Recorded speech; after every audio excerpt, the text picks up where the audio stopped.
That night, inside the most opulent restaurant on Chicago's North Side, 3 guns were aimed squarely at a waitress, and the cruel irony was this. Only moments earlier, that same young woman had saved the life of the very man those gunmen were sworn to protect. Josie Lambert stood motionless in the gilded dining room of the Gilded Oak. Her black and white uniform was stained with dark streaks of red wine. In her hands was a pistol she had just stripped from a professional killer, its barrel pointed at the floor, yet her stance was so steady it might have been carved from stone. At her feet, a man half again her size lay pinned against the thick carpet, his wrist locked behind his back. He had been brought down in less time than it takes to draw a breath with techniques no waitressing school on earth had ever taught. Only minutes before, 3 men disguised as wine delivery men had wheeled their cart through the kitchen's back entrance. Their papers were in order. Their delivery was right on schedule. Not one member of the restaurant's formidable security detail so much as raised an eyebrow. Only one person in the entire building sensed that something was wrong, the waitress standing beside the service aisle with a tray of wine. She noticed that the crates on the cart did not sag with the weight they should have carried, and she saw the lead man's hand sliding into an open crate, a movement that a man now long gone had once made her practice recognizing 100 times over. In a sunlit backyard, in a chapter of her life she thought she had buried for good, the Cole family's seasoned bodyguards were one breath too slow. And in Grayson Cole's world, a single breath is the distance between a late dinner and a funeral. Now, the man who ruled half this city's hidden empire walked slowly forward. His tie remained perfectly pressed, without a single crease. He did not spare a glance for the 3 assassins bound behind him. He looked only at the waitress, because 15 years of surviving, in a world where trust is priced in blood, had carved one lesson into him that he could never forget. The most dangerous person in the room is never the one who draws the gun. It is the one who knows how to take it away. 7 months you've carried trays in my restaurant. His voice was low and even, and it was precisely that evenness that seemed to drop the temperature in the room by several degrees. So tell me who trained you, and what were you planted here to wait for? Josie did not tremble. Slowly, she laid the pistol on the white tablecloth and pushed it beyond her own reach. Then she raised her eyes and looked straight into the gray gaze that had made the hardest men in Chicago look away. And she spoke with a calm that unsettled the crime boss more than any scream ever could. I hope you're the kind of man who asks questions before he draws conclusions, Mr. Cole, because the last time someone rushed to a conclusion about me instead of asking the person I loved most in this world, paid for it with his life. So go ahead, ask. I will answer everything. But right now, in front of all your men, you have to choose. Do you want the truth, or do you only want an answer that fits what you've already decided to believe? Grayson Cole had listened to 1,000 liars. He knew every tale by heart, but this woman carried none of them, and that, absurdly, made him twice as wary. He knew nothing yet of the old military watch hidden beneath the sleeve of her uniform. He only knew that her voice had just touched a wound he believed had scarred over long ago beside an open grave, in the pouring rain, where he had once sworn never to trust another living soul, and to understand why the most powerful man in that room did not order her dragged away at once, why he stood there longer than any moment of hesitation in years of his life. We must go back to 2 old wounds, one rain-soaked night that belonged to the man, and one fateful afternoon that belonged to the woman. 2 tragedies that seemed to have nothing to do with each other. But fate, as both of them would one day be stunned to discover, had quietly bound those tragedies together long ago, with a single thread neither of them had ever seen. If this story touched your heart, please leave a like, share it with someone you love, and subscribe to our channel so you never miss the stories that are still waiting to be told. 3 years before that night at the Gilded Oak, Grayson Cole had believed himself to be a man who could not be deceived. He was wrong, and the price of that mistake had a name, and the name was Sean Brody. Sean had been more than a lieutenant in the Cole organization. He had been the boy who grew up 2 doors down from Grayson in the old neighborhood, the friend who took a beating for him behind St. Adalbert's schoolyard when they were young and never once mentioned it afterward. The one man in the entire hidden empire who could sit across from Grayson at midnight, pour 2 glasses of whiskey, and tell him to his face when he was being a fool. In a world where every smile was a negotiation, Sean Brody was the only smile Grayson never had to read. The man who destroyed all of that arrived quietly, the way the worst storms always do. He was a financial consultant, polished and brilliant, with credentials that gleamed like new silver, and a manner so effortlessly charming, that even the oldest and most cautious men in the organization found themselves laughing at his jokes within minutes of meeting him. And he was clever, far cleverer than anyone understood at the time, because he did not ask for trust. He earned it. Barely a month after his arrival, he uncovered a small scheme by a rival crew to skim money from one of the Cole family's shipping accounts, and he brought the evidence to Grayson personally, asking for nothing in return. It was a small rescue, almost trivial, but it worked the way a key works in a lock. From that day forward, the doors of the organization opened to him one by one, and Grayson, who prided himself on reading every man who ever sat at his table, handed this stranger the one thing he had never given anyone outside of Sean Brody. He vouched for him. Then came the night of the ambush. It was supposed to be a routine handoff at a warehouse near the river, the kind of errand Sean had run 100 times, and the only people who knew the location were men Grayson would have trusted with his own life. The consultant knew. That was the detail that would carve itself into Grayson forever. When the call came, Grayson drove through the rain so fast the city smeared into ribbons of light, and he arrived to find his oldest friend lying on the cold concrete with the rain coming down through a broken skylight, and there was nothing anyone could do, and both of them knew it. Grayson knelt in the water and held his friend's hand, and Sean Brody, who had never once in his life asked Grayson for anything, used his final breath to ask for something impossible. "Do not let this turn you into a man who trusts no one," he whispered. "Promise me." The rain answered before Grayson could, and then there was only the rain. What followed was a hunt that lasted 11 days. The consultant ran, and the Cole organization pursued him with a fury the city's underworld still spoke of in lowered voices. And on the 11th night, with headlights closing in behind him, the man's car tore through a guardrail on the Kinsey Street stretch and plunged into the black water of the Chicago River. Divers searched for 3 days. They brought up the car, the forged documents in the trunk, one shoe wedged beneath the brake pedal. They never brought up a body. The river was deep there, the current strong, and every man who stood on that bank, Grayson included, accepted the only conclusion that made sense. It was finished. The file was closed. The organization even held a quiet gathering, not to mourn the traitor but to bury the chapter itself, and everyone walked away believing the ghost had been laid to rest at the bottom of the river. Grayson buried Sean Brody on a gray morning when the rain would not stop, and after the others had gone, he stood alone at the open grave with water running down his collar, and made a vow that was the exact opposite of the one his dying friend had asked of him. Never again, he told the headstone. Never again would charm substitute for proof. Never again would competence be its own credential. From this day forward, every impressive stranger would be treated as a threat until the evidence said otherwise, and no evidence would ever fully say otherwise. He kept that vow for 3 years, and it kept him alive, and it kept him alone, which he told himself was the same thing, and it explained why, on the night a waitress moved faster than his own bodyguards, his first instinct was not gratitude but suspicion, because he had seen brilliance arrive unannounced before, and the last time it had cost him the only brother he ever had. What Grayson did not say aloud that night, though every man in the room understood it, was why the assassins had come now. In 9 days he was scheduled to sign the Riverport acquisition, the largest deal of his life, and the moment that ink dried, the Ashford family's last remaining lifeline in this city would be severed forever. Someone needed him dead before the signing.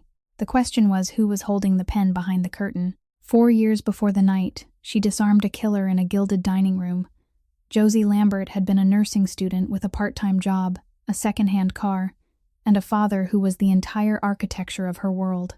Frank Lambert had served 2 tours as a Marine and come home with a chest full of commendations he never displayed, and a quiet way of moving through rooms that made loud men lower their voices without knowing why. He raised his daughter alone in a small house on the southwest side of the city, and what he could not give her in money he gave her in hours, and most of those hours unfolded in the sunlit backyard behind that house, where a girl grew up learning things no one else on her block was learning. He taught her how to fall without breaking, how to take a weapon away from a hand that meant to use it, how to read a room the way other people read a headline. "Watch the hands," he would tell her, "because faces lie for a living but hands always tell the truth. Watch what is heavy and what is light. Watch who checks the exits. Watch the man whose jacket does not move the way fabric should move." She asked him once, when she was maybe 16, why he drilled her so hard when they lived on a quiet street where nothing ever happened, and Frank Lambert looked at his daughter for a long moment, and said that he was not training her to go looking for trouble. He was training her so that no one on this earth would ever be able to make her a victim. She rolled her eyes the way teenagers do. She practiced anyway. She was better at it than either of them expected. Faster than his old squad mates, steadier than men twice her size. And her father carried a quiet pride in her skill that he wore the way he wore everything else, close to the chest and away from strangers. Then came the afternoon that split her life into before and after. It was autumn, and her tuition payment was due, and money was thin the way it always was, and Josie made a decision that would follow her forever. She took one of her father's 2 military watches, the pair he had worn through both tours, and told him she wanted to pawn it, just for a month, just until her paycheck cleared, and she remembered how he did not argue, how he simply put on his jacket and said that no daughter of his was walking into a pawn shop on Halstead alone. The shop was narrow and cluttered and smelled of dust and old brass, and they had been standing at the counter for only a few minutes when the door chimed and 2 men walked in, and something in the way they moved made her father's shoulders change before her mind had even caught up. The men shouted for everyone to get down, and here is the detail that lodged in Josie's memory like a splinter she could never work free. They never once looked at the cash register. They never demanded the money drawer, never touched the jewelry case, never behaved the way desperate men behave. Instead, they went straight for the wall of consignment lockers behind the counter, the numbered boxes where customers stored their pledged belongings, and they began tearing through them one by one, as if they were searching for one specific thing in all that clutter. And her father saw it too. She knew he saw it, because Frank Lambert had spent his whole life reading rooms, and this room was wrong. What happened next happened in the space of a single held breath. One of the men turned, and something shifted in his posture.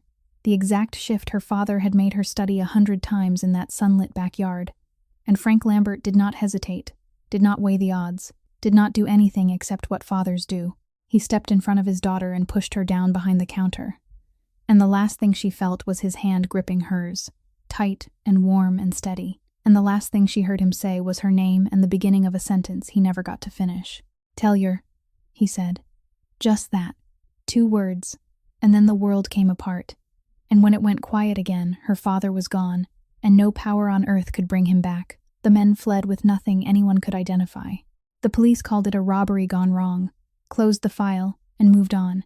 And Josie was left alone at 22, with a folded flag, a mountain of hospital bills from the hours the doctors had fought for him, and a question no one could answer, which was why 2 armed men had ignored a register full of cash to ransack a wall of strangers' lockers. Grief rearranged her life with brutal efficiency. The nursing degree she had been 18 months from finishing was set aside. The little house was sold to satisfy the debts. She learned to live small, 1 waitressing shift in the mornings at a diner in Pilsen, and another at night, wherever the tips ran better.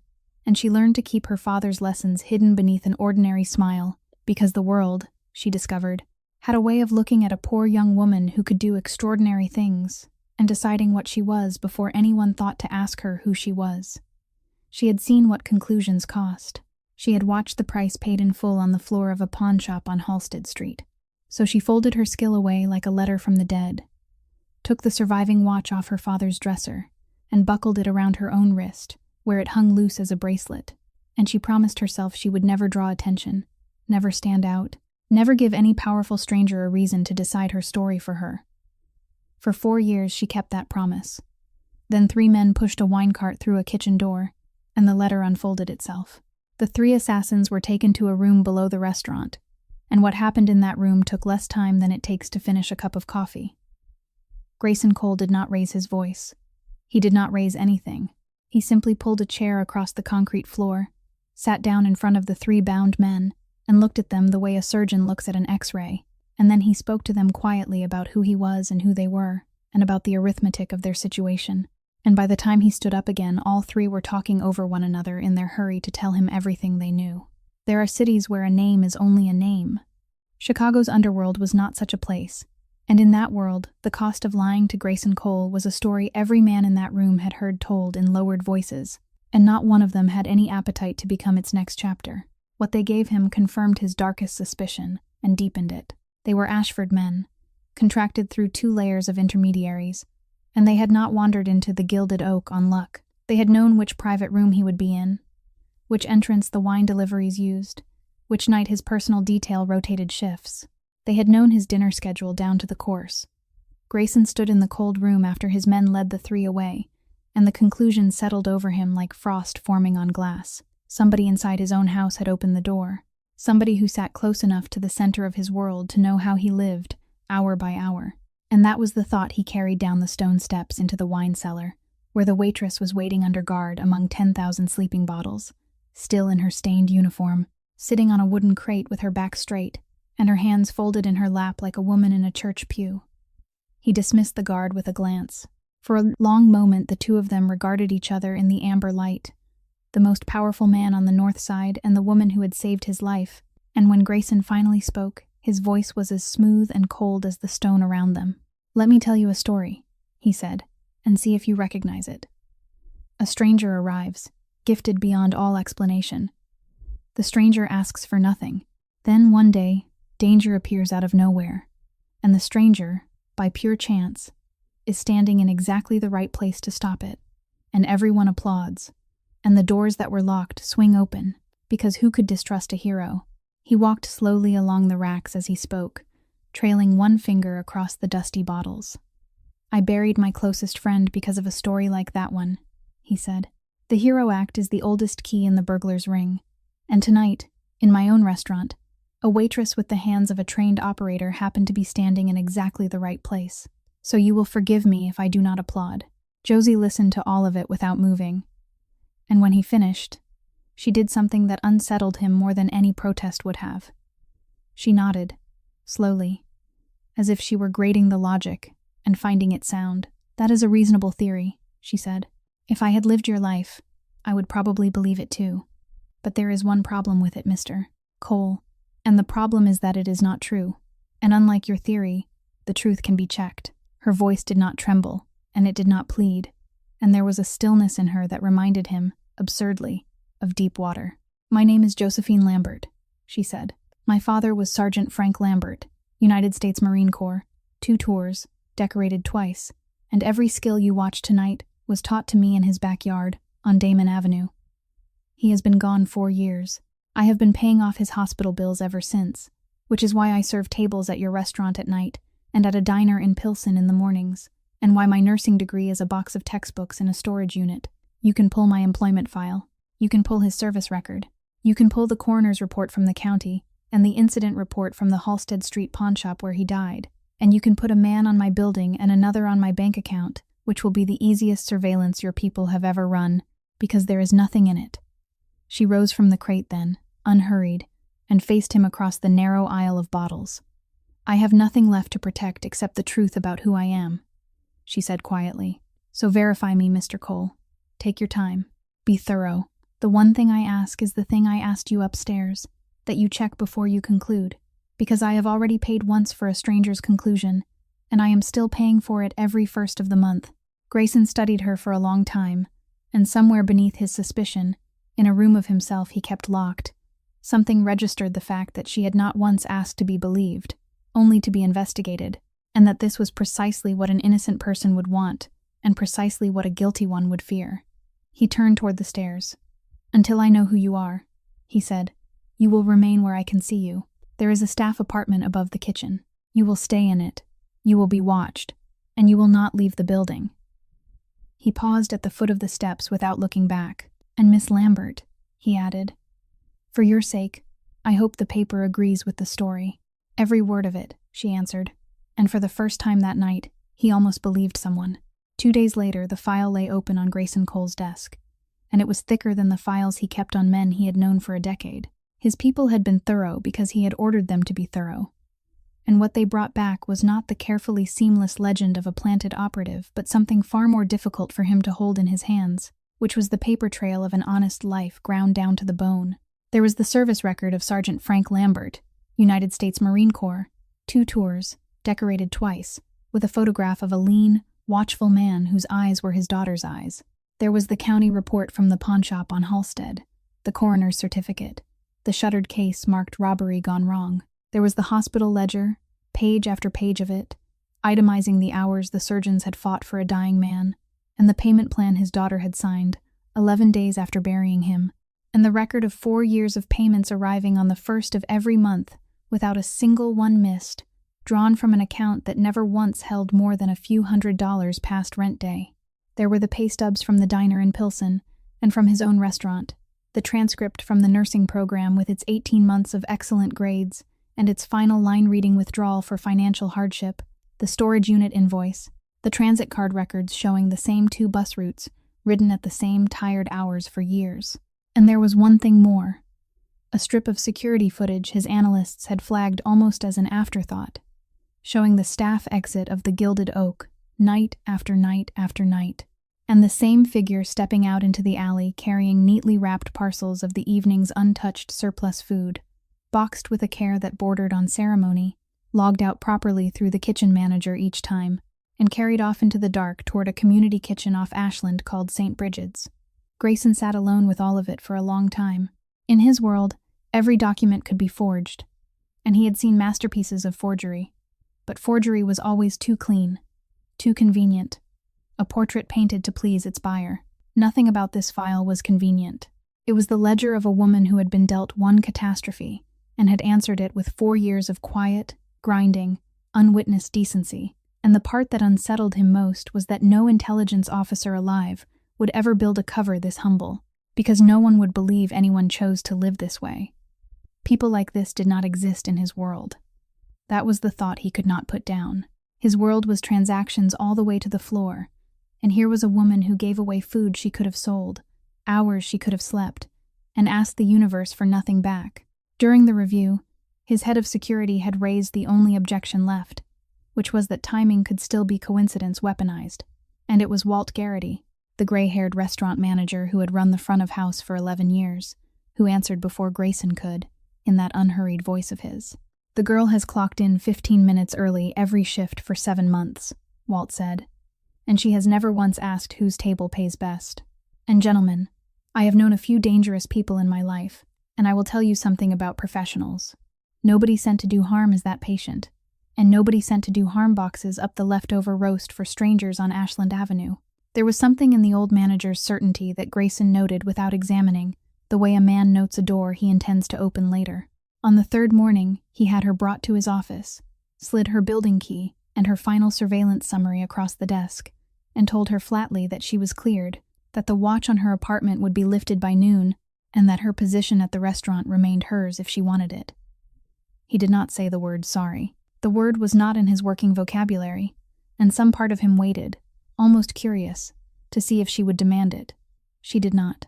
Josie took the key, thanked him with a courtesy that had no warmth and no anger in it, and turned to go. And it was her eyes in that last moment that stayed with him long after the door closed, because there was no surprise in them at all. She had expected to be investigated instead of believed, cleared instead of apologized to, and she had expected it because somewhere along the way the world had taught her that this was simply what people like him did to people like her, and the lesson had gone so deep that she no longer bothered to resent it. Grayson Cole had spent 15 years learning to read what people wanted from him. He sat for a long while that morning trying to read a woman who wanted nothing, and failing, and discovering that the failure bothered him in a place he could not name. 3 evenings after she took back her key, Josie Lambert climbed the stairwell of her building on the southwest side the way she climbed it every night, past the flaking paint and the radiator that hissed like an old cat, and the hallway light that flickered on the 3rd floor no matter how many times the landlord promised to fix it. And she was 2 steps from her landing when she stopped, because a man was standing at the bottom of the next flight with his coat collar turned up against the cold. And the man was Grayson Cole, and he was alone. No driver waiting at the curb with the engine running, no broad-shouldered shadow by the door, none of the quiet machinery that moved everywhere he moved. Just a man in an expensive coat, standing in a stairwell that smelled of onions and old carpet, holding a small wooden box in both hands the way an altar boy holds something he is afraid of dropping. For a moment neither of them spoke. Then he said her name, not Miss Lambert but Josie, and the word came out rusty, as if it had traveled a long way to reach his mouth. "I have not done this in a very long time," he said, "so I am going to do it badly, and I would ask you to be patient with me." He looked down at the box, then back at her. "I built my life on a rule," he said. "The rule kept me breathing, and it kept the people around me breathing. And I am not going to stand here and tell you the rule was wrong, because I have buried a friend who died for the lack of it. But 3 nights ago I aimed that rule at you like a loaded weapon, in front of my men, in the one moment when you had every right to expect gratitude, and I watched you stand there and take it, and I have not been able to stop seeing it since." He drew a breath the way men draw breath before cold water. "What I am trying to say is that I was wrong about you, and I am sorry, and I wanted to say that word to your face, in your building, on your stairs, without an audience, because you were accused in front of an audience, and it seemed to me the apology should cost me at least as much as the accusation cost you." Josie stood very still on the landing, with her keys forgotten in her hand. She had rehearsed many versions of this man in her head over the past 3 days, and none of them had included this one. He held out the box then, awkwardly, like a schoolboy. "My people found this," he said. "It took some doing. It passed through 3 owners.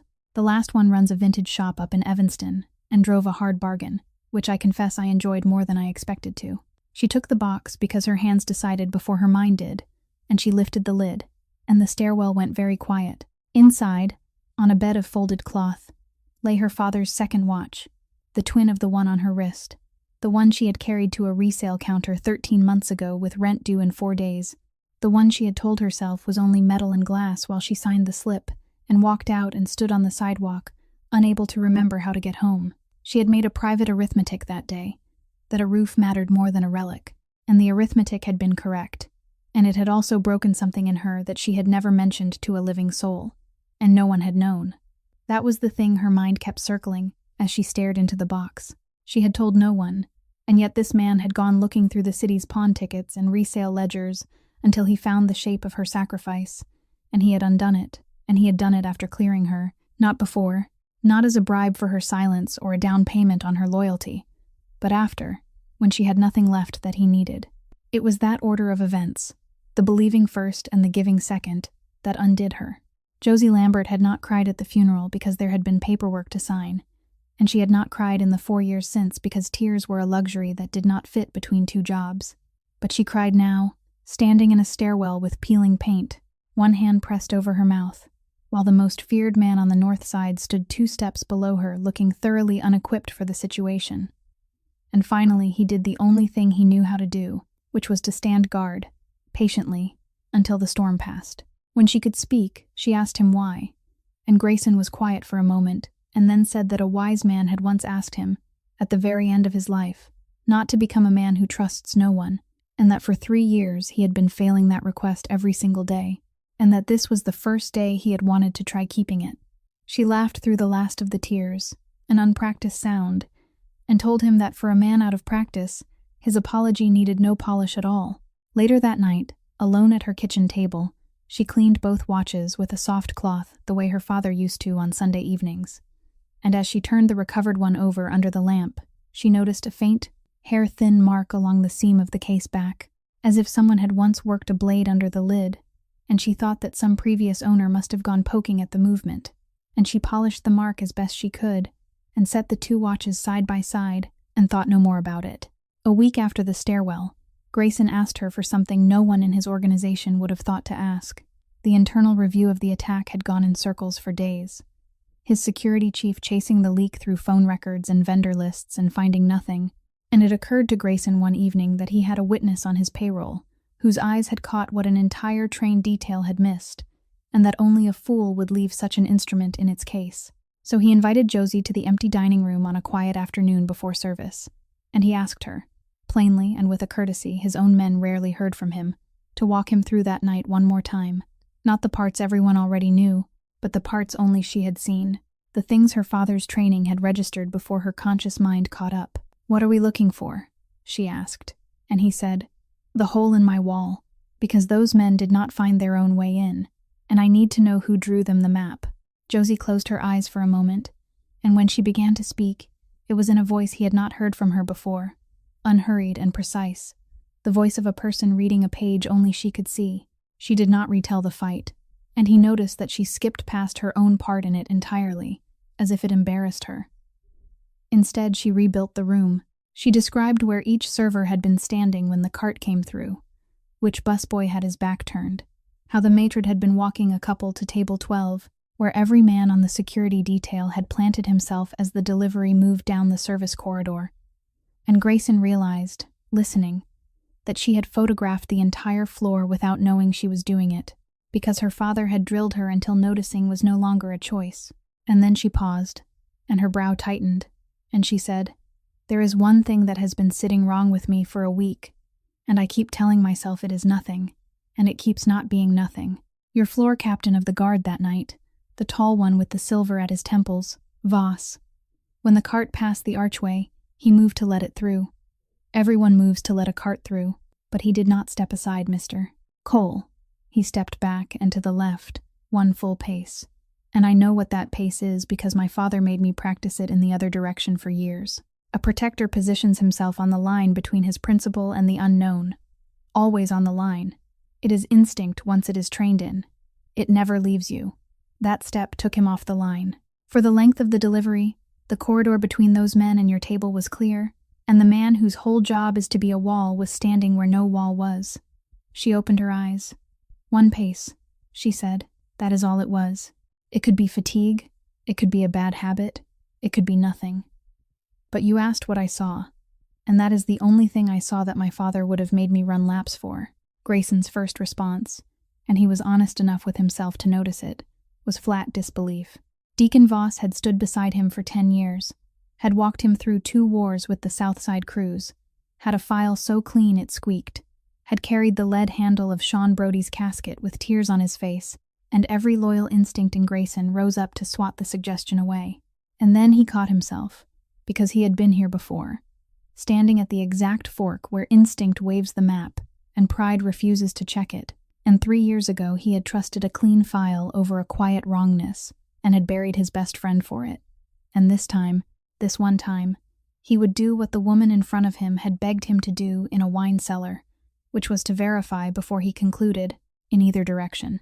So he thanked her, told her it was probably nothing, and that same night, telling no one but the 2 men he trusted most, he put a quiet watch on Deacon Voss. For 6 days the watch reported the life of an innocent man.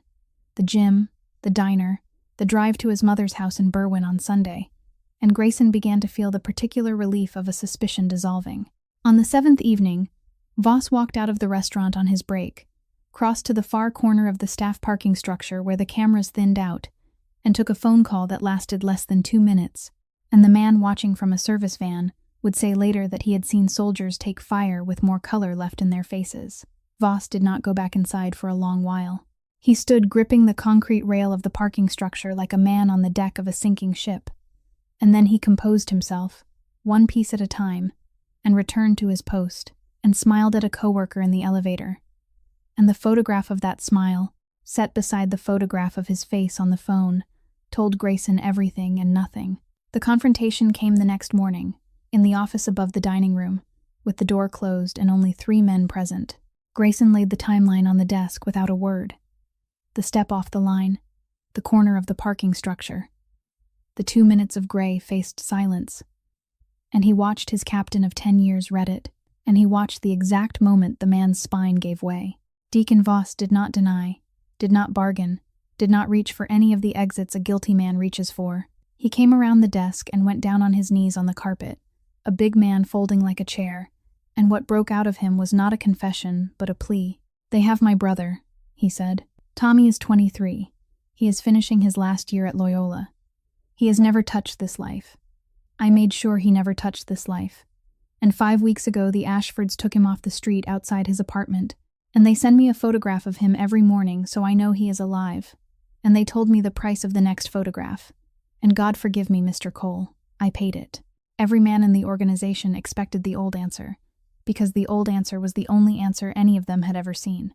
A leak inside the family was the one wound their world never forgave, and the men who gathered when the summons went out arrived with grim faces and lowered voices, certain they knew how the day would end. Grayson Cole let them think it. For 2 full days he said nothing at all, and in those 2 days he did something that not one soul in the building knew about, working through channels so old and so quiet that even his security chief saw only fragments. There was a debt owed to him by a man in Cicero, who moved information the way other men move freight. And there was a crew out of the West Side that specialized in doors nobody wanted opened. And Grayson called in both debts in a single night, and aimed them at one address the Ashfords believed was invisible. What happened at that address happened far from the Gilded Oak, and far from this story. and the only piece of it that ever surfaced was a phone call that came to Grayson's private line on the second evening. 4 words long. "The kid is safe." Grayson wrote a room number and the name of a hospital where a young man was being checked over as a precaution, sealed it in an envelope, and only then, with that envelope in his breast pocket, did he walk downstairs to the private banquet room where 40 men were waiting in silence around the long table, with Deacon Voss standing alone at the foot of it, like a man at his own graveside. What the room saw next it would talk about for years. Grayson did not sit. He walked the length of the table slowly, and when he reached Voss, he took the envelope from his pocket and held it out, and he watched 10 years of soldiers' discipline collapse as Voss read the room number and understood what it meant, and the big man wept in front of 40 witnesses and made no attempt to hide it. "Your brother is safe," Grayson said, loudly enough for the entire room. "He is safe because this family reached out its hand tonight, the same family whose door you opened to killers. Sit with that." Then his voice changed, and every man at that table would later struggle to describe the change, because he did not grow louder, he grew quieter, and the temperature of the room seemed to drop with every word. 10 years you stood on my line, Deacon," he said, "so I am going to speak to you now with 10 years of honesty. What was taken from you was taken by force, and a man whose child or brother is held over a fire will do what you did, and I have finally lived long enough to understand that punishing a hostage's love is a coward's arithmetic. That is why you will walk out of this room on your own legs. But hear the rest of it, and hear it in front of every man at this table. You are done in this family, and done in this city's life entire. Your name comes off every list, your key opens no door of mine, and no crew from Rogers Park to the Indiana line will hire the man who let wolves through the Cole family's gate, because I will make certain they know the cost of it. You will take your brother and you will leave Chicago, and you will build something honest somewhere far from here, and you will thank whatever God you pray to that you dealt with the man I am today, because the man I was 3 years ago is still in me, Deacon. I keep him in a room, and the second act of betrayal is the key to that room, and there will be no third conversation between us." He let the silence stand until it had weight, until every man present had done his own private arithmetic, and what they concluded, each in his own way, was not that the boss had gone soft. Soft men are predictable, and this was something new and far more unsettling. A king who could open his hand and close it in the same motion, mercy and menace fused into a single instrument, and not one of the 40 could any longer say with confidence which face they would meet if they ever stood where Voss was standing. In its own way, the legend that walked out of that banquet room made Grayson Cole more feared than any purge could have. Voss gathered himself at the door. He stopped, turned, and looked back down the length of the table at the man who had just ended his life in this city and saved the only life he loved, and he seemed to wrestle with something, and then he paid the only coin he had left. "You are hunting for who is behind the Ashfords," he said. "I never saw a face. Everything came through phones and photographs. But the night they took Tommy, the man on the phone told me something, and I think he wanted it repeated to you, and it has kept me awake every night since. He said he knows how you take your coffee, Mr. Cole. He said he knows which chair you favor and why you never sit with your back to the western window. He said, tell Grayson that the game is only interesting between old friends. He said he used to sit at this very table. He used to sit at this very table." The sentence followed Grayson through 2 sleepless nights, and by Sunday morning he needed to speak with the only person in his orbit whose eyes he had learned to trust more than his own, and her phone was off, and Walt Garrity, without looking up from his inventory sheets, said that on Sunday mornings there was exactly one place in Chicago where Josie Lambert could be found, which is how the most feared man on the north side came to be standing, a little before noon, in the doorway of a community kitchen off Ashland Avenue called St. Brigid's, dressed down as far as his wardrobe allowed, and utterly unprepared for what was on the other side of the door. The hall was full of light. Long windows on the east side let the morning pour in across a row of scrubbed steel tables, and the air was thick with butter and cinnamon, and the particular sweetness of things baking slowly, and the room was loud in a way Grayson's rooms were never loud, with the unguarded, overlapping laughter of children.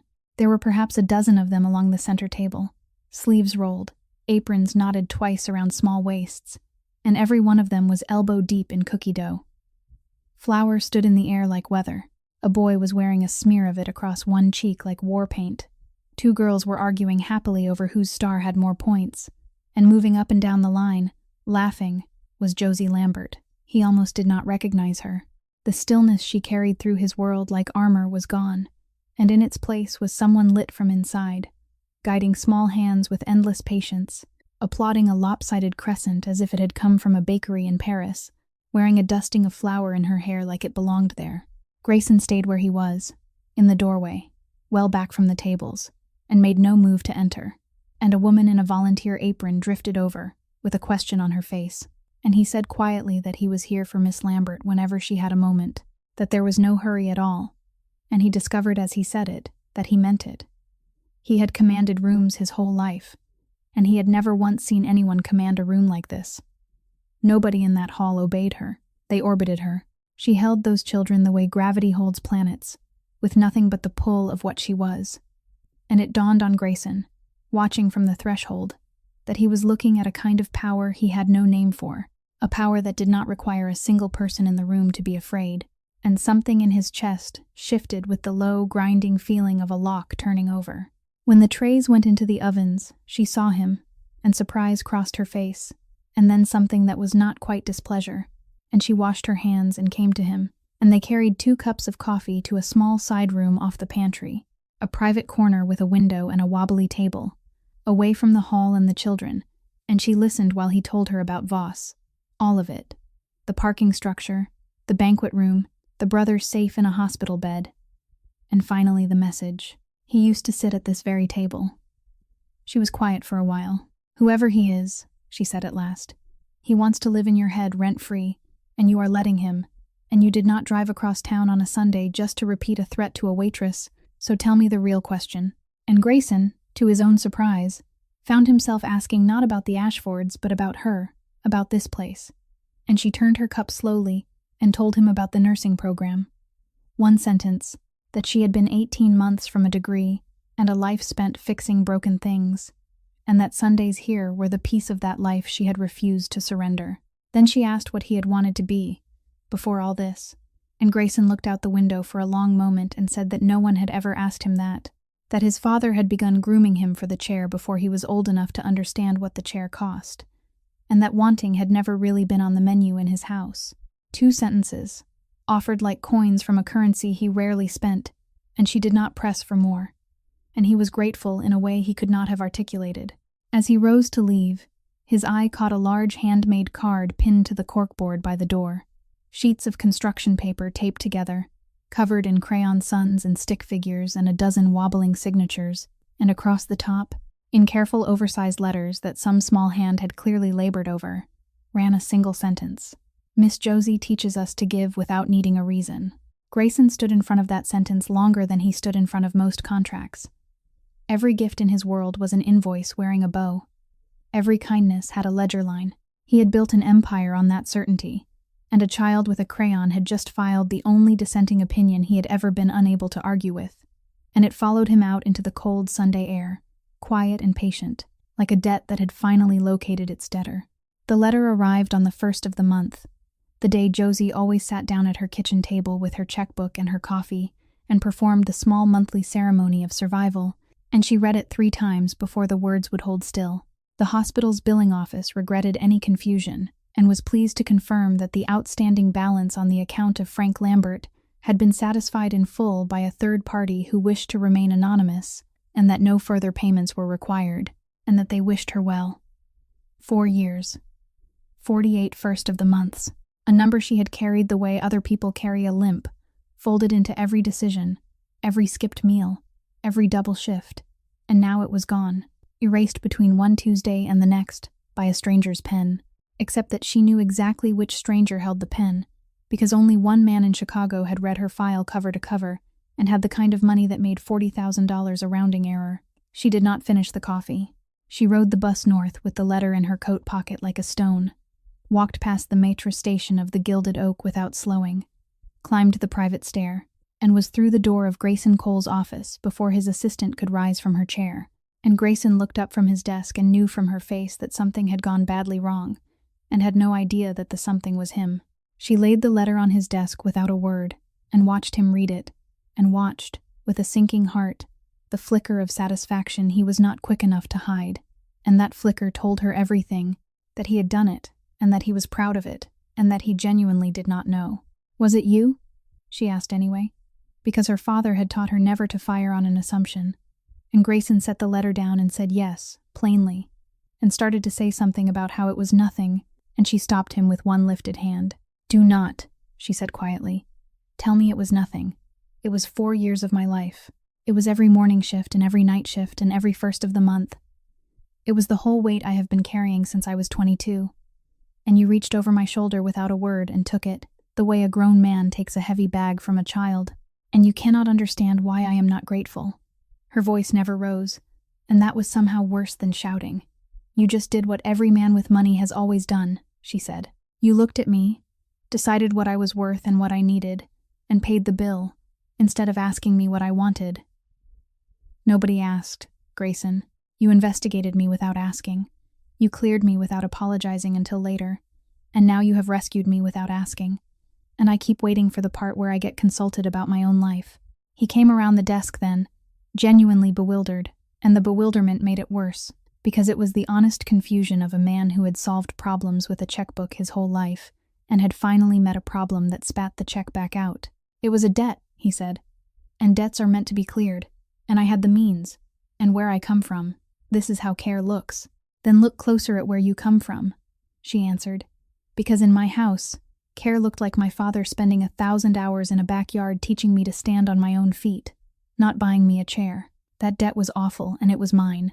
Paying it was the last thing I was still doing for him, and you took even that." The silence that followed had edges. Two proud people stood on opposite sides of a desk, each certain the other could not see the obvious, and it was Josie who moved first, because she had learned young that the only thing she truly owned was the right to walk away. "Consider this my notice," she said. 2 weeks, worked in full, everything proper.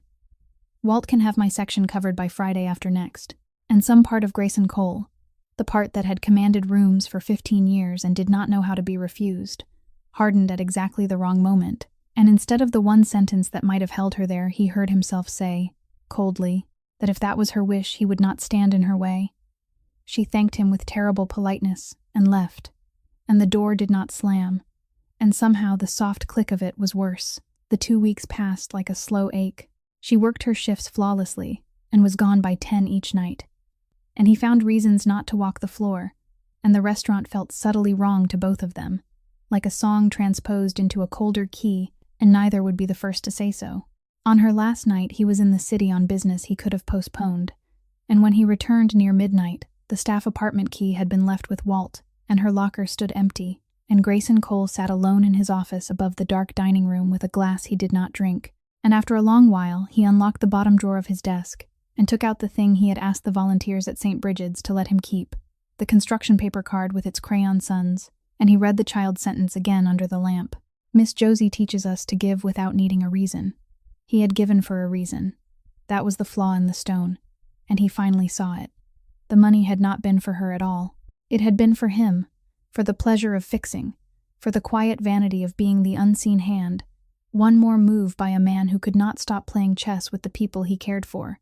And he understood, sitting there in the lamplight, with a paper card in his hands and an empty building beneath him, that he had just made the most expensive purchase of his life. He had spent $40,000 to buy back his own loneliness. 3 weeks passed before either of them moved, and it was Grayson who moved first, though not in any direction Josie could have predicted.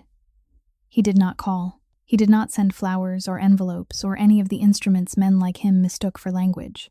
Instead, on a gray Thursday, the community board at St. Brigid's and the bulletin pages of 6 neighborhood centers on the south and west sides carried the same announcement that the charitable foundation attached to the Gilded Oak Restaurant Group was establishing an annual scholarship for adults returning to careers in nursing and practical medicine, full tuition and a living stipend for 2 years, open application, decided by an independent committee of 3 nursing school faculty, whose names were printed at the bottom, none of whom owed Grayson Cole so much as a lunch. Word of it reached Josie the way neighborhood word always travels, through Walt, who mentioned it over the phone with studied carelessness and then said, before she could object, that the committee was real, that the boss's name appeared nowhere on the paperwork, and that the only crime on the table was that somebody had finally learned the difference between paying for a person and betting on one. She sat with the application for 4 days, Her pride walked the perimeter of it, looking for the trap, for the invisible string, for the invoice wearing a bow, and found none. Because there was none. Because this time the door had merely been unlocked, and she was the one who would have to walk through it and earn the room on the other side against every other applicant in the city. That distinction, she discovered, changed everything. Charity said you cannot. This said show us. So she wrote the essay at her kitchen table over 2 long nights, mailed it like everyone else, and 11 days later came home from the diner to find the acceptance letter in her mailbox, and she read it standing in the stairwell where a man had once apologized to her, and she pressed it to her chest, and laughed and cried at the same time, and did not care who heard. The following Monday, she walked back into the Gilded Oak in her own clothes, on her own errand, and found Grayson in the empty dining room going over seating charts he was not really seeing, and she told him plainly that she had won a scholarship from a committee that did not know her, that she intended to finish her degree at night while keeping her position, if her position remained open, and that she was returning not because he had fixed anything, but because she chose the work, chose Walt, chose the place, and a person ought to stand where she chooses to stand. Grayson said the section was hers, and then, with the awkward honesty that was becoming his second language around her, said he had learned something expensive about the difference between giving and controlling, and she said she knew, and that the scholarship had told her before he could. That night, after close, they ended up where they would end up on many nights that autumn, on 2 stools at the long steel counter of the darkened kitchen, splitting whatever the line cooks had left in the warmer, coffee going cold between them. And the talk went late and quiet, and it was there, under the single hanging lamp, that he finally told her the rest of it. The sentence Deacon Voss had carried out of the banquet room like a live coal.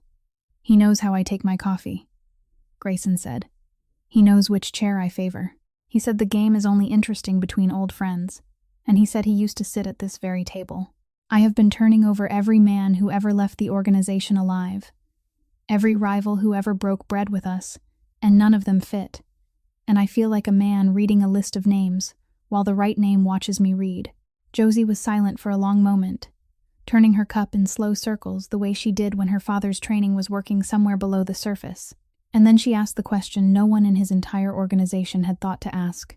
The question that dropped into the quiet kitchen like a key into a lock. "You keep saying every man who left alive," she said.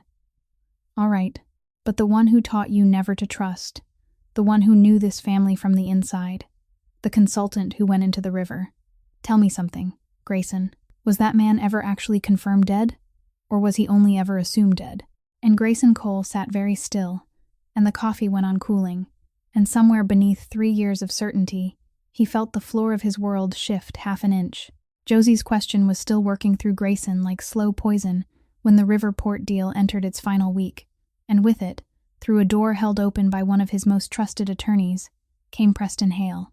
He arrived the way winterlight arrives, clean and flattering and everywhere at once. He was a tax attorney out of Washington by way of New York, silver-templed and immaculate, with a handshake calibrated to the ounce and a voice like a good radio station, and he came bearing a proposal that made the accountants sit forward in their chairs, a structure for the port acquisition that would shelter the deal from 3 separate exposures.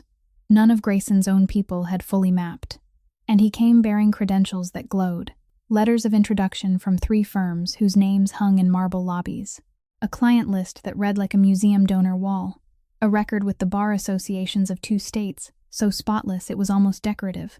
The board was charmed by the end of the first meeting, and the lawyers were charmed by the end of the second.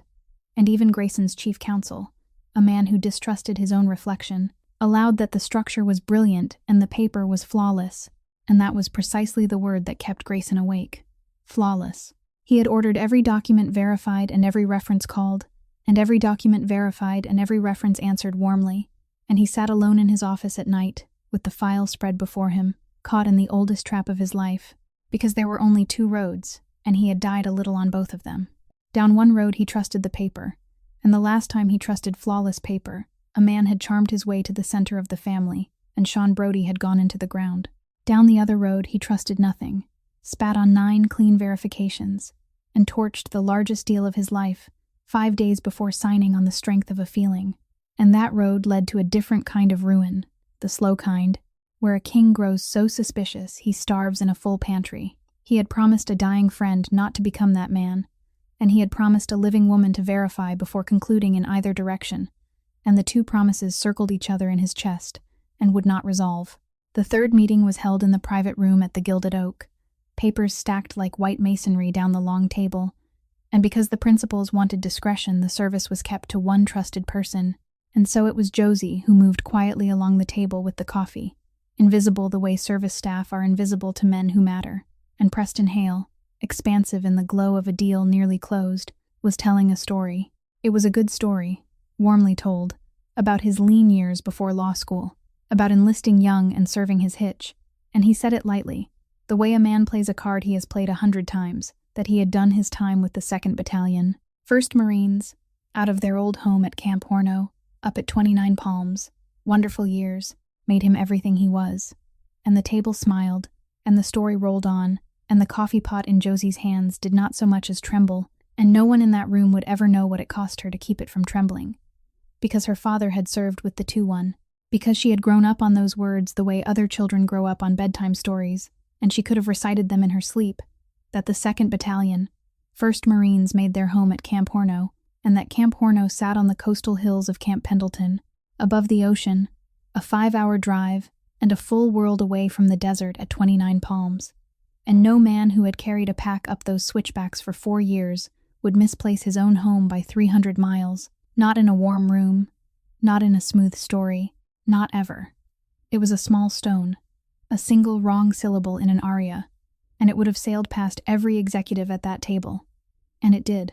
She finished the pour with steady hands, withdrew as invisibly as she had come, and waited in the service corridor with her heart going like a fist on a door until the meeting broke. And when Grayson passed, she said quietly that she needed 1 minute on a private matter, and in the coat alcove off the corridor she told him, flat and precise as a range report, what Hale had said and why it could not be true. And she watched the words land. Grayson stood very still. If she was right, then the gleaming file in his office was rotten from the first page. The references were a choir someone had paid for, and the brilliant structure 5 days from signature was a knife dressed as a gift. If she was wrong, he was about to detonate the deal of his lifetime and insult half the legal establishment of 2 cities on the memory of a waitress who had overheard 1 sentence while pouring coffee. And Josie, reading the arithmetic moving behind his eyes, said only this: "You do not have to believe me, Grayson. You have to check. Camps do not move. Either he stood on that ground or he did not, and somewhere there is a piece of paper that knows." Grayson checked. He checked the way he should have checked 3 years ago, not through the front doors that forgers build for, but through the side doors that no one thinks to guard. And it took his people 2 days, and it cost him 3 favors he had been saving for a decade. A clerk he knew at the State Bar Association in Springfield pulled the original admission records, rather than the certified copies Hale had supplied, and found that the license number was real, but had been issued to an attorney who had died quietly in a nursing home in Rockford 6 years ago. A retired master sergeant who owed Grayson's late father a debt older than either of their empires made 1 phone call to a records office in St. Louis, and the answer came back in an afternoon that no man named Preston Hale had ever served a single day with the 2nd Battalion, 1st Marines, or with any battalion, or in any branch, ever. And the 3 gleaming firms whose letterheads anchored the file were real firms, but the partners who had signed those warm letters of introduction did not exist. And the phone numbers that had answered so graciously during verification traced back to a suite of short lease offices in Arlington, rented 5 months ago and abandoned 3 weeks past. The paper was not merely false. It was a cathedral of falsehood, built by someone with resources, patience, and an intimate education in exactly how careful men verify. And that last detail told Grayson more than all the rest, and he thought of a cold sentence, spoken down a phone line, that the game is only interesting between old friends. The final meeting convened at noon in the private room, the signing folders squared at every seat, and Grayson let it run. He let Hale glide through his summary, let him unscrew his fountain pen, let him reach the exact moment where the deal hung ripe on the branch, and then Grayson, without raising his voice, slid a single sheet of paper down the polished table and asked him 1 question.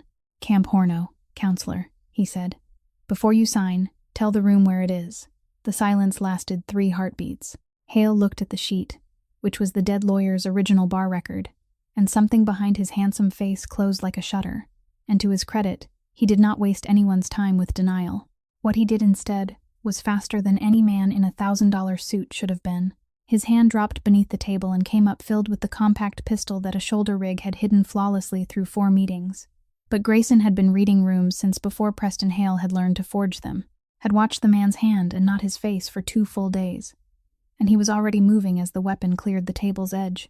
He closed the distance in one stride, trapped the rising wrist against the tabletop with his left hand, and struck the elbow's soft hinge with his right forearm, and the pistol skated harmlessly across the mahogany like a dropped fork, and before it stopped sliding, the doors were open, and the room was full of quiet, serious men, and Preston Hale was seated back in his chair with a grip on each shoulder, and the deal folders still squared neatly in front of him, unsigned forever.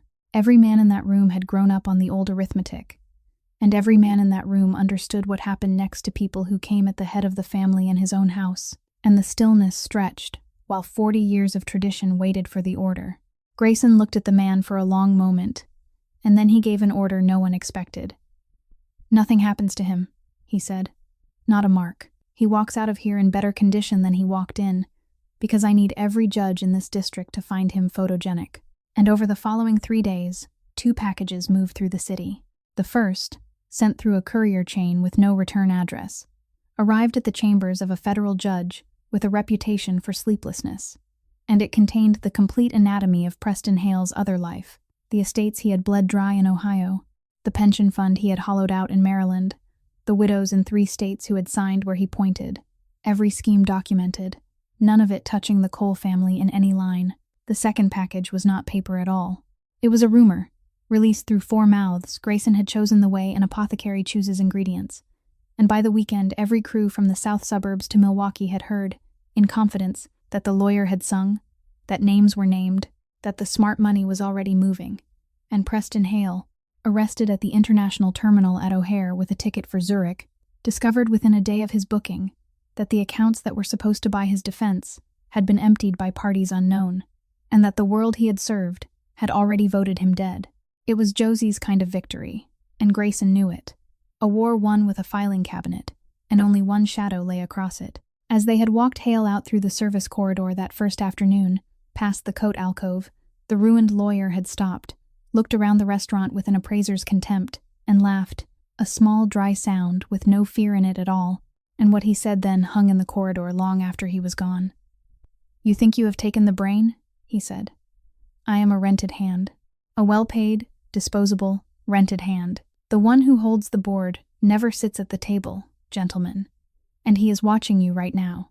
And he has been watching this house a great deal longer than you imagine. The rented hand had been paid by someone, and money, unlike men, cannot lie forever." Grayson set his 2 best forensic accountants on the trail of Hale's fees the morning after the arrest, and for 9 days the trail behaved exactly as a professional trail should, splitting and doubling through shell companies in Delaware and holding firms in the Caymans, and a foundation in Liechtenstein that existed only as a filing cabinet in a lawyer's closet, every channel dissolving into the next like smoke changing shape.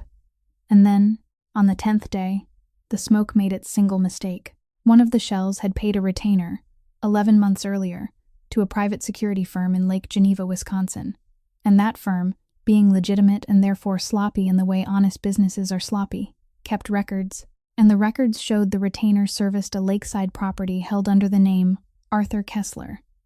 And the name Arthur Kessler had a driver's license, a boat registration, a country club membership, and no existence whatsoever before a certain spring 3 years ago.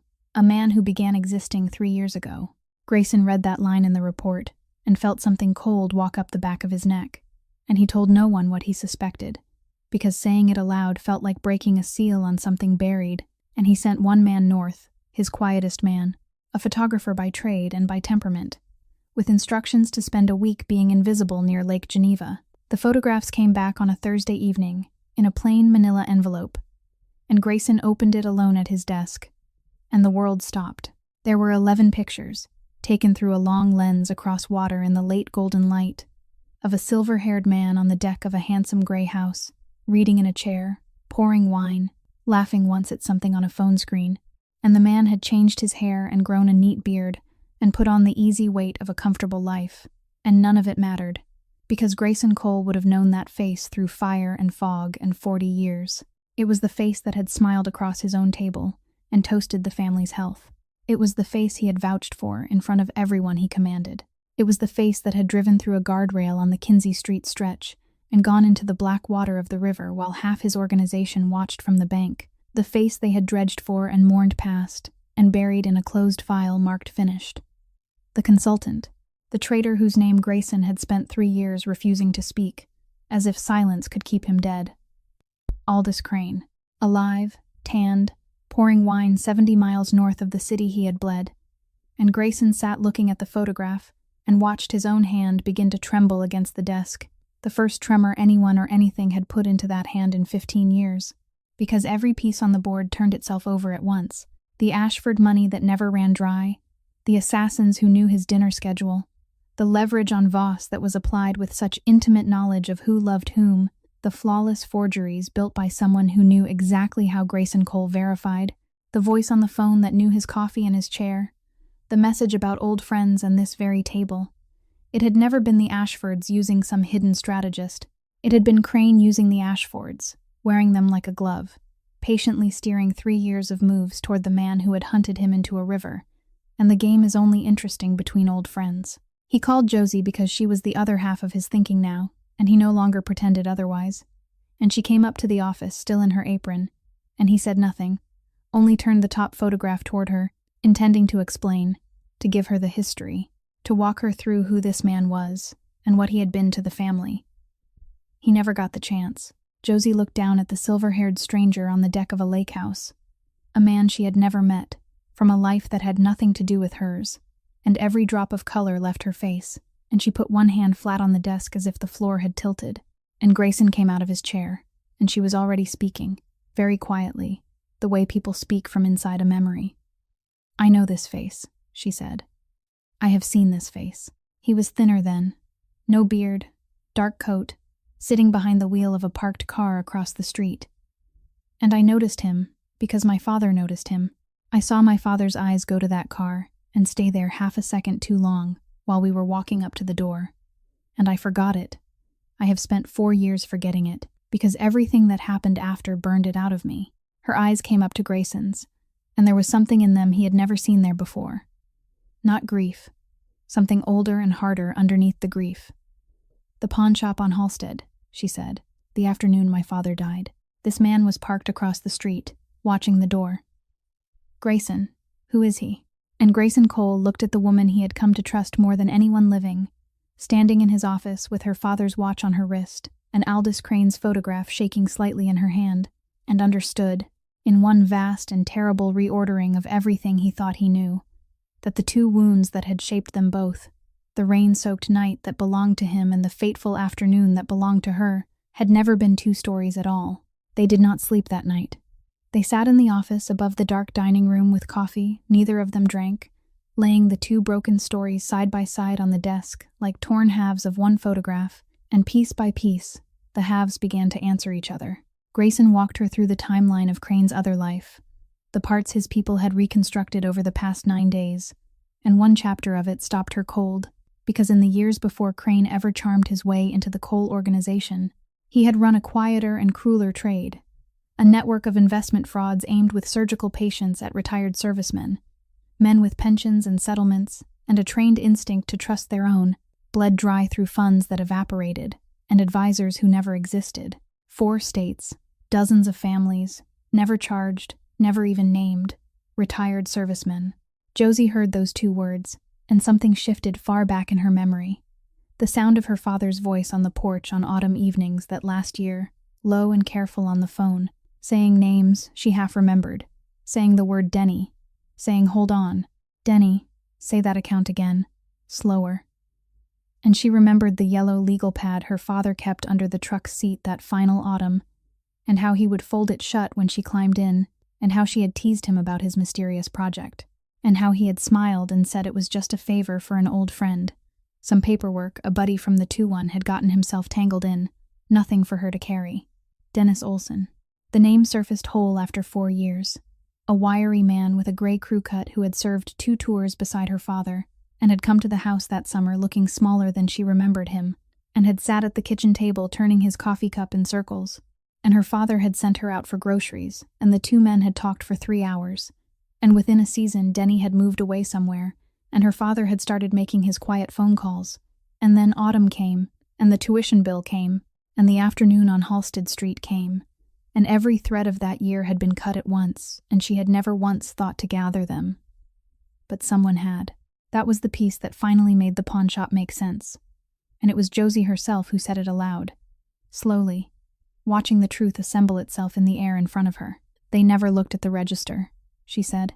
They went for the consignment lockers, straight for them, tearing through other people's belongings like men on a clock. Because they were on a clock.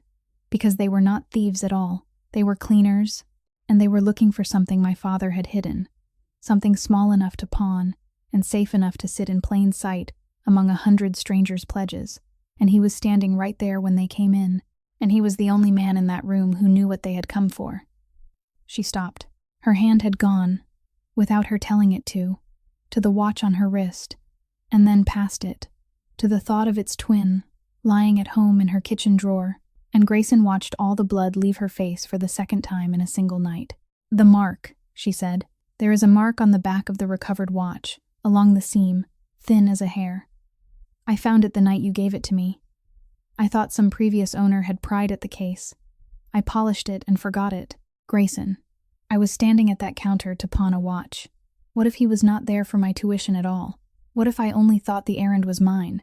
They drove through the empty streets to her building without speaking, and in her small kitchen, under the same lamp where she had once cleaned both watches like her father used to on Sunday evenings, Grayson worked the thin blade of her paring knife into the seam where another blade had gone before, and the case back gave with a small, reluctant click, and there, nested against the movement in a shallow hollow that had been machined out by a careful hand, lay a memory card the size of a thumbnail, wrapped in a single layer of wax paper, dry and perfect after 4 years. The laptop took it, and the folder opened, and Frank Lambert rose up out of that little card like a man walking home. Account ledgers photographed page by page under the desk lamp she was sitting beside right now.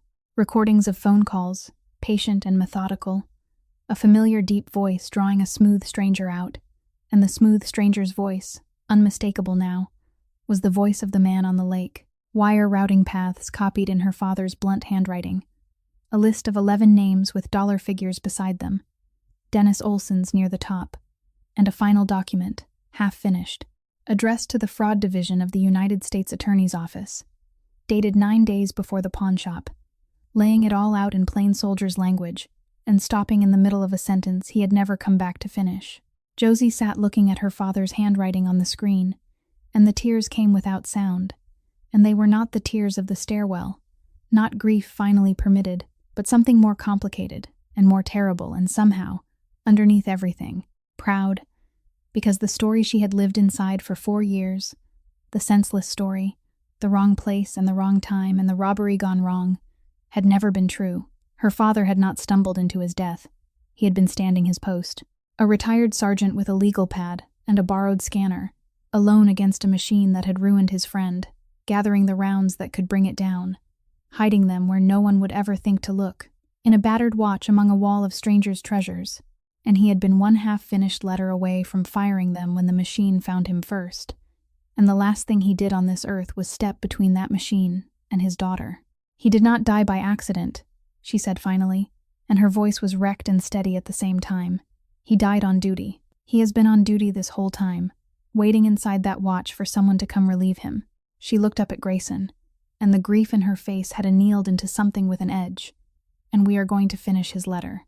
2 days later, on a Sunday afternoon washed in the thin amber light of late autumn, Josie asked Grayson to drive her somewhere, and did not say where, and he did not ask, and the somewhere turned out to be a modest cemetery on the far southwest side where the maples were letting go of their last leaves, and she led him down a gravel path she could have walked blind, to a plain granite headstone in the veterans section that read Frank Lambert, United States Marine Corps, beloved father, and beneath it, Semper Fidelis.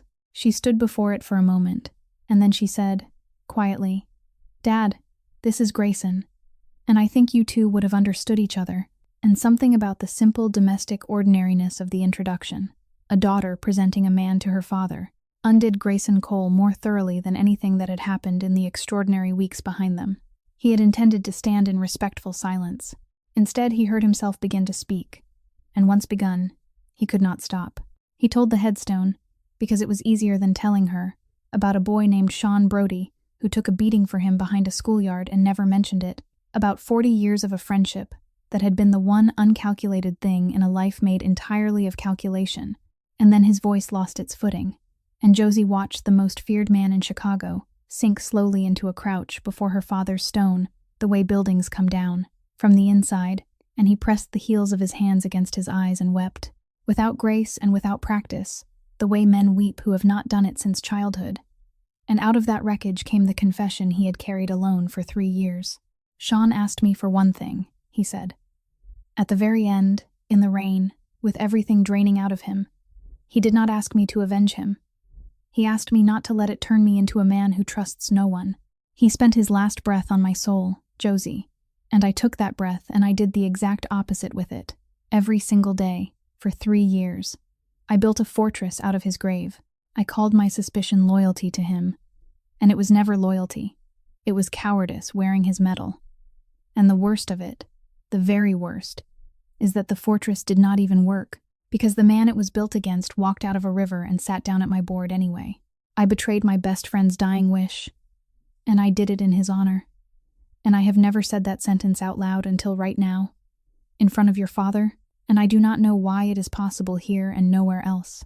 Josie knelt down on the leaves beside him, and she did not tell him it was all right, because she had buried someone too, and knew that the words are weightless, and instead she did something better. She told the truth. "You are not the only one who got it backwards," she said. "For 4 years I believed the training was the curse. All those hours in the backyard, all that watching hands and reading rooms, and when the one moment came that mattered, none of it saved him. And so I decided it had all been for nothing, and I folded it away, and I was ashamed of it, Grayson, ashamed of the best gift anyone ever gave me. And now I finally see the whole board. His lessons are the reason a room full of people walked out of your restaurant alive that night. His eyes are the reason Voss's brother is home. His memory for a camp's name is the reason Hale is in a cell instead of at your signing table. And his own 2 hands built the weapon that is going to finish this, and hid it where only his daughter would ever carry it. I thought what my father taught me was a curse, because it could not save him. It turns out he has been saving me the whole time, every single day, through every single thing he left behind." They knelt there together in the falling light. 2 people mourned into the same war by the same hidden hand, and something passed between them at that graveside that had no name in either of their worlds, not absolution exactly, but the discovery that grief carried in company weighs less than grief carried alone. And when they finally rose, Grayson laid his palm flat on the cold crown of the stone for a moment, the way one soldier acknowledges another, and made Frank Lambert a promise he did not speak aloud. It was the phone that broke the stillness. It buzzed once in Grayson's coat, then again, insistent, and he read the message from his night manager twice, and the warmth drained out of the afternoon like water out of a cracked bowl. A courier, no camera caught, had left an envelope propped against the service door of the Gilded Oak, he said quietly. Heavy paper. Wax seal. No name on the front, because the man who sent it knew it needed none. Crane had grown tired of watching. The envelope sat on Grayson's desk for an hour before he opened it, and when he finally broke the wax seal, alone at midnight with the lamp burning, he understood within 3 pages that he was reading the work of a master, because it did not read like an accusation. It read like a regretful gift. Inside was a dossier, assembled with the same immaculate craftsmanship that had built Preston Hale, and its subject was Walt Garrity. There were photographs of Walt at a payphone 4 blocks from the restaurant on 3 separate dates, timestamps aligned with uncanny precision to the days the assassins had confirmed receiving their intelligence. There was a scanned ledger page from a debt collector in Cicero, showing $60,000 owed against Walt's name, motive drawn in red ink. There was a transcript, professionally formatted, of a call in which a voice identified as Garrity, W., recited Grayson's dinner schedule down to the course, and the words on that page were words Walt actually used. His cadences, his old-fashioned turns of phrase, harvested by someone who had studied the man the way a taxidermist studies a bird. And beneath the dossier lay a single sheet of heavy cream paper, handwritten in a fountain pen script Grayson had not seen in 3 years and would have known in the dark, and the letter said this: "My dear Grayson, you will have realized by now who is writing to you, so let us dispense with the theater of surprise. I have enclosed the answer to the question that has been eating you alive, namely, who opened your door, and I confess I hesitated to send it, knowing how fond you are of the old man. But you and I have always agreed on one thing, even when we agreed on nothing else. Trust is not a virtue, Grayson. Trust is simply the debt we extend to people before they have had their opportunity to betray us. And everyone, given time and the correct pressure, redeems that debt in full. Your waitress will. Your manager already has. I offer you a clean exit from all of it. Deliver the girl and the little heirloom she carries to the address you will receive when you signal your agreement, and I will consider our 3 years of correspondence closed, permanently, and you may keep your port, your restaurant, and whatever remains of your peace. You once hunted me into a river over sentiment. Do not lose everything a second time over the same disease. Fondly, and with genuine nostalgia for our dinners, AC." Grayson read the letter twice, and then he sat very still in the lamplight while the trap displayed its beautiful architecture, because he saw exactly what it was and felt its pull anyway, and that was the horror of it. 3 years ago, a flawless file had told him to trust a charming stranger, and he had believed the paper and buried his brother. Now a flawless file was telling him to condemn the gentlest man in his employ, and the same instrument was playing the same note in his chest, the cold click of certainty, the seduction of documented proof, and he understood with absolute clarity that Aldous Crane had not sent evidence. He had sent a mirror, and that somewhere on a lake, 70 miles north, a silver-haired man was pouring wine and waiting to learn whether Grayson Cole had spent 3 years becoming someone new or merely becoming more heavily armed. And so, at 7 the next morning, Grayson did the thing the old Grayson would never have done, the thing a waitress had demanded of him in a wine cellar with her whole life on the table. He did not send investigators. He did not pull phone records. He drove to a brick 2 flat in Bridgeport, knocked on the door of a man who had run his dining room for 11 years, sat down at Walt Garrity's kitchen table with the entire dossier between them, and asked. He watched Walt put on his reading glasses and go through it page by page, unhurried, the way he checked invoices. And then the old man took the glasses off and said, in that unhurried voice, "Well, they got my phrases right.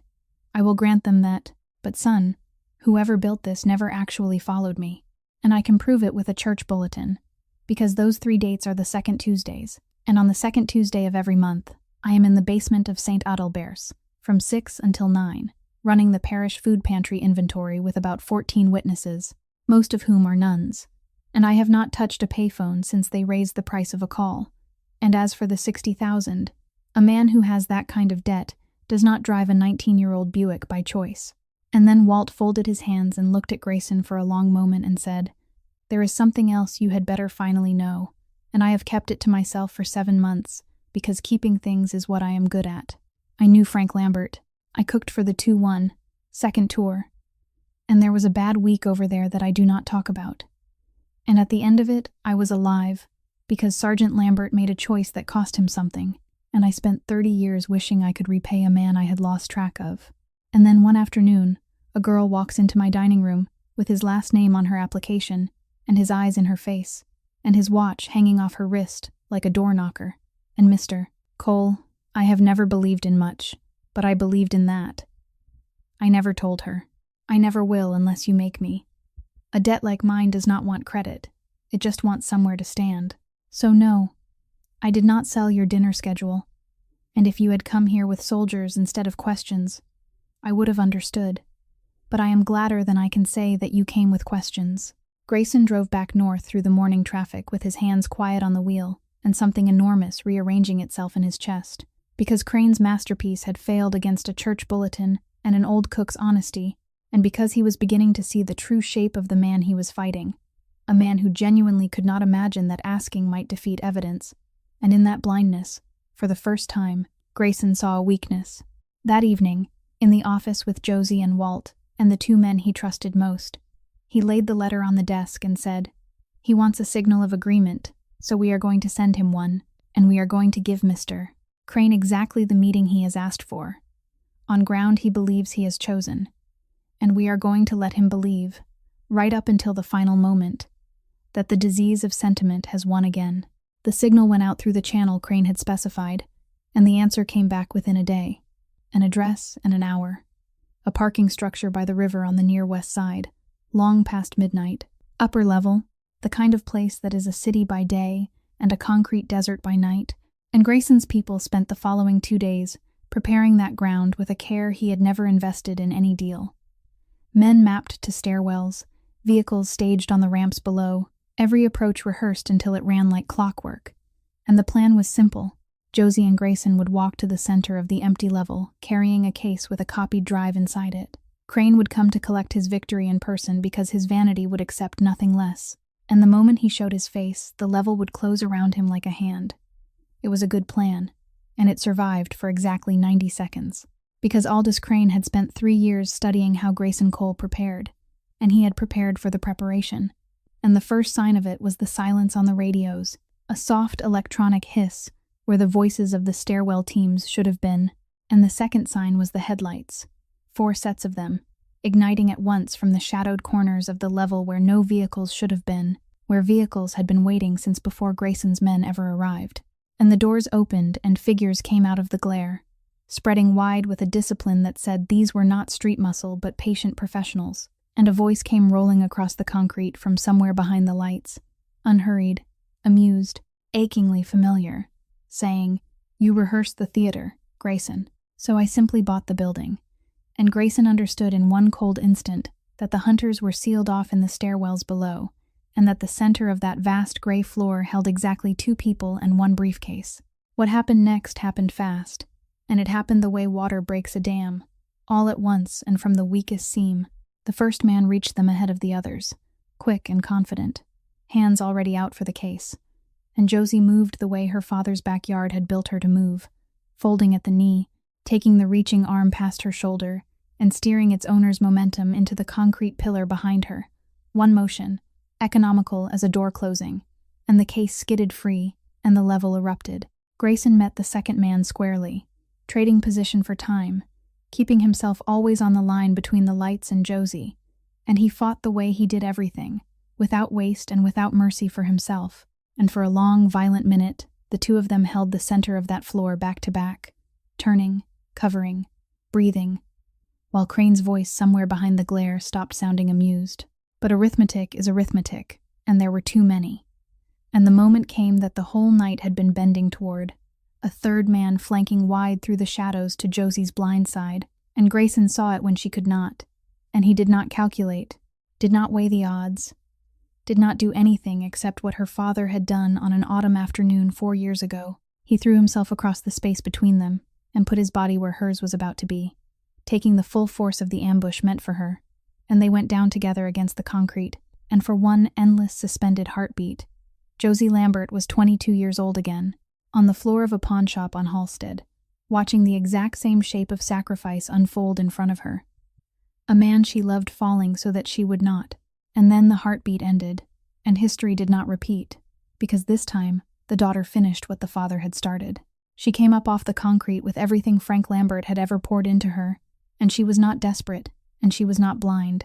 She was precise, reading hands and weight and angles the way other people read words, and she took the flanker's balance before he found his feet, turned the second man's charge into the pillar the first had already met, and stood over Grayson Cole the way he had once watched her stand in a gilded dining room, planted, level, unshakable, holding the center until the sound she had been listening for finally arrived, the stairwell doors giving way below as Walt's phone call from a Bridgeport kitchen brought the second wave Grayson had positioned in the streets outside the building, the wave that appeared on no rehearsal and no map, because Grayson had learned from a master that the only plan worth having is the one your enemy has not studied.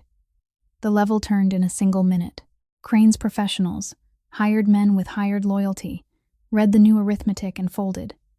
And through the sweep of headlights, Josie saw him then, for the first time in the flesh, a silver-haired figure walking briskly away from a collapsing kingdom toward the far ramp, coat lifting, unhurried even now. A man who had walked out of a river and fully expected to walk out of this, and something in her went very quiet and very clear. She crossed the level at a dead run, cut the angle to the ramp the way her father had taught her to cut angles, and Aldous Crane heard her come and turned with something small and dark rising in his hand, And it never mattered, because she was already inside the arc, already folding the wrist back along the line it was never meant to travel. And the weapon dropped and skated away across the concrete, and the man who had spent 3 years moving people like chess pieces went down to his knees on a cold garage floor, with his arm locked behind him by a waitress in a second-hand coat, the same simple, perfect hold she had used on a killer in a dining room on the night this story began. And she leaned down close to his ear, breathing hard, and said, "My name is Josie Lambert. My father was Frank Lambert, and this is the last thing he ever taught me." By morning, the whole hidden city knew, and the whole hidden city waited. From the south suburbs to the lake, in back rooms and social clubs, and the front seats of parked cars, men who had grown up on the old arithmetic told each other what came next, as if reciting scripture, because the ledger here was not complicated. The traitor who had murdered Sean Brody and steered killers into the Cole family's own dining room was kneeling in the family's keeping, and there was only one price for that, and it was not paid in courtrooms. And every voice in that world agreed the debt would be settled quietly and permanently within the week. Which is why what actually happened became a legend told for years. Crane himself expected the old arithmetic, and in the locked room where he waited, he had already arranged his face into the amused mask he intended to die wearing. And when Grayson finally came to see him, alone, in the gray hour before dawn, Crane opened with the only currency he had left, taunts wrapped in nostalgia, telling him to make it quick for the sake of old dinners. And Grayson stood looking at his ruined friend for a long, unreadable moment, and then said, "No," and the mask flickered for the first time. "No," Grayson said again, quietly. "You have been 3 years studying me, Aldous, and you still do not understand what you changed. You are counting on the man from the riverbank, the one who hunted you into the water. That man would have given you exactly the ending you are braced for. The short walk and the closed casket and the whispered legend, and in some corner of your vanity you would have won, because you would have died proving that everyone becomes what you believe we are. But Sean does not need another body. Sean needs me to keep the promise he spent his last breath asking for, and I have failed it for 3 years, and I will not fail it tonight in his own name." Then Grayson told him what the sentence was, and watched a man who had faced down his own faked death go pale by degrees, because that same night, through an attorney whose discretion was purchased long ago and whose instructions were sealed, a package left Chicago for the fraud division of the United States Attorney's Office, and inside it was everything.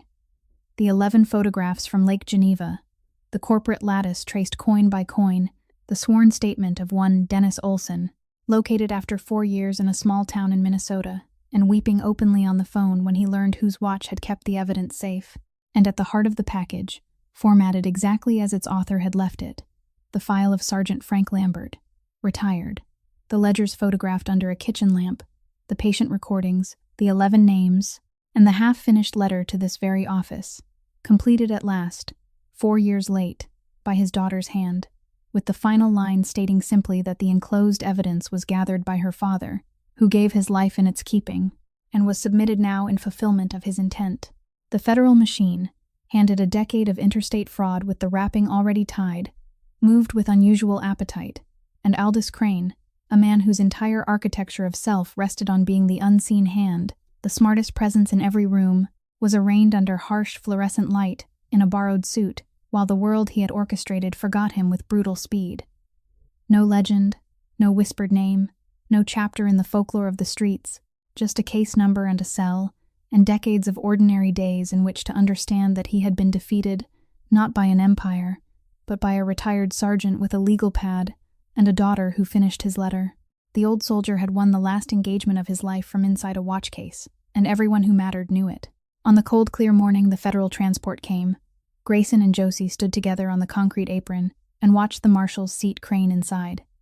And he looked out at them once through the window, searching Grayson's face for the rage he understood, and finding instead something that undid him far more completely, which was peace. And then the door swung shut with a sound like a book closing, and the vehicle pulled away into the traffic of an indifferent city, and neither of them spoke, because there was nothing left that words could carry. And Josie's hand found Grayson's, or his found hers. Neither of them could ever say which, and they stood like that a long time in the winter light, two people who had walked into each other's lives down the barrels of drawn guns, holding on in perfect silence while somewhere, in whatever place old soldiers keep their watch, A sergeant and a friend stood down at last.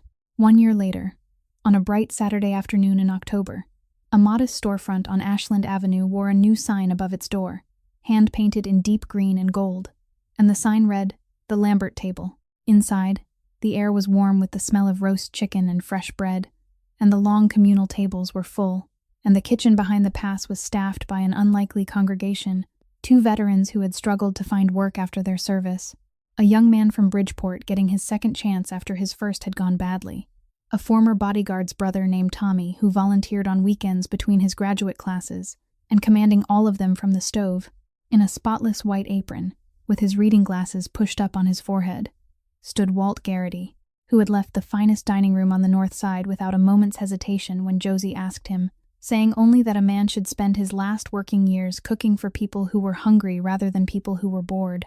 The money behind it all moved quietly, the way its source preferred, because over that year Grayson Cole had done the slow, unglamorous work of turning a hidden empire toward the light, selling off the ventures that could not survive the sun, keeping the restaurants and the real estate that could, and pouring the difference into a foundation whose only monument was a growing chain of community kitchens across the south and west sides, each one hiring the people other doors had closed on. He still commanded rooms when he entered them, and there were still men in the city who lowered their voices at his name. But the legend had changed shape, and the new legend said that the most dangerous man on the north side had become impossible to predict in an entirely new way. Josie Lambert finished her nursing degree that spring, on the scholarship she had won with her own 2 hands, and 3 evenings a week she traded her manager's clipboard for scrubs at a clinic 4 blocks from the table. And on Saturday afternoons, like this one, the back room of the Lambert table filled with children from St. Bridget's for the baking class that had become the week's loudest and most flour-dusted tradition. Small hands pressing cookie cutters into dough, laughter bouncing off the tin ceiling, and Josie moving down the line of them the way she always had, applauding lopsided stars as if they were masterpieces.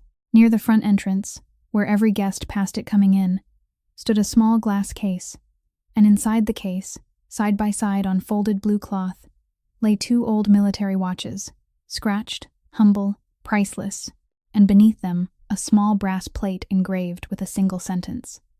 The worth of a person is never written on the uniform they wear. People asked about the watches sometimes, and Josie would tell them a little of the story, that her father had worn them through 2 tours, that one of them had kept a promise for 4 years in a pawn shop in a stranger's drawer, that everything good in that room had come, one way or another, out of the lessons of the man who owned them.